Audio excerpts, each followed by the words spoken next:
Ghostwire Tokyo. Is it any good? Like a lot of people in the West, my first experience with Japanese horror was through The Ring, a 2002 movie starring Naomi Watts. It was a very different kind of horror I was used to. Most movies about ghosts were not very serious. Ghostbusters, Poltergeist, and Beetlejuice are some examples.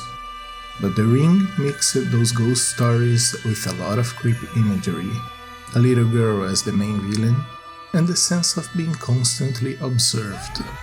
On the video game side of history, as most of the big developers were Japanese, we started to get the same level of creepy stories as soon as the graphics became close to real life. Games like Silent Hill, Fatal Frame, and Eternal Darkness would give us all the chills and frights those movies did. And there comes Ghostwire Tokyo, a game which, at first appearances, seemed like a horror experience similar to those, but later showings were revealed to be more action first with a horror theme. What kind of game is this? Why was it such a big deal during its pre-release phase just to disappear from the trending topics later? So, about the game. The game starts from the point of view of a spirit, which is looking for a body to possess. The spirit finds one in the middle of a traffic accident and decides to inhabit it. But there is a problem. The young man, Akito Yuzuki, is still alive. As soon as it is possessed, Akito wakes up to find himself in control of his body completely, except for his right hand. At the same time, Tokyo is covered by a dense mist, and a mysterious man in the TV summons evil entities named Visitors to the streets. The spirit tells Akito they need to go after that man and put a stop to his plans, but Akito is not willing to help. They reach a deal where before that, the spirit will help reach the hospital where Akito's sister is in coma. Now, using the new powers given by the spirit, Akito will travel through the visitors, rescue his sister in the hospital, and try to save Tokyo from the evil forces. My first couple of hours with the game was complicated. Before starting this game, I tried to play Gears of War just to feel sick with the wobbly camera. I was still recovering when I got Ghostwire Tokyo to try, but as soon as I started, the controls made me feel worse again. Not at the same level as Gears, but it was definitely weird. It felt as if I was playing through a streaming service and the connection was bad. There was a huge delay between moving the right analog stick and the camera responding. I was almost giving up on this game as well, when a Reddit post saved me with some configuration that made everything easier to deal with. There was still a delay, but not as bad as before. After those changes, I was able to appreciate the game a lot more.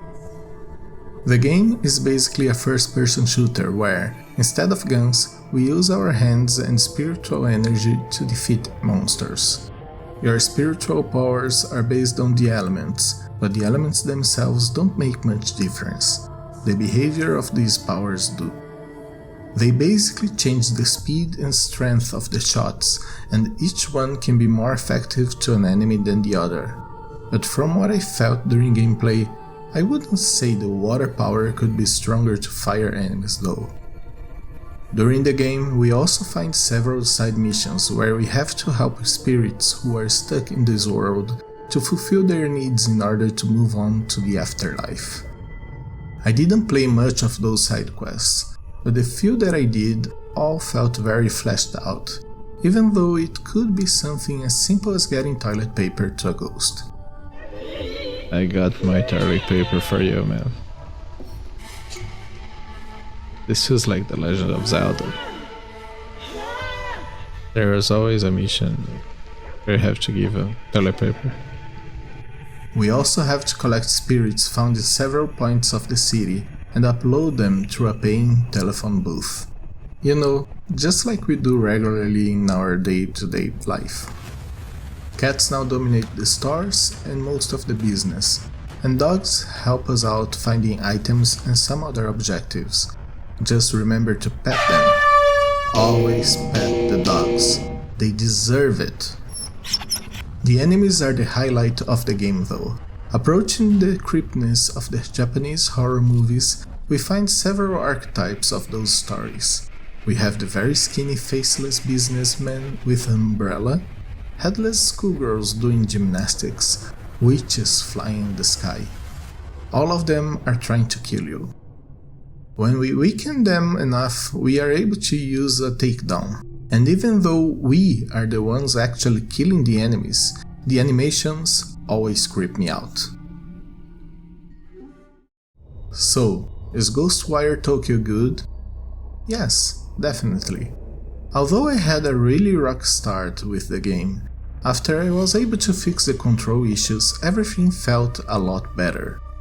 There are always these horror elements everywhere that keeps our attention locked in the screen, and the action, although repetitive, is a very interesting change from what we usually get from these kind of games.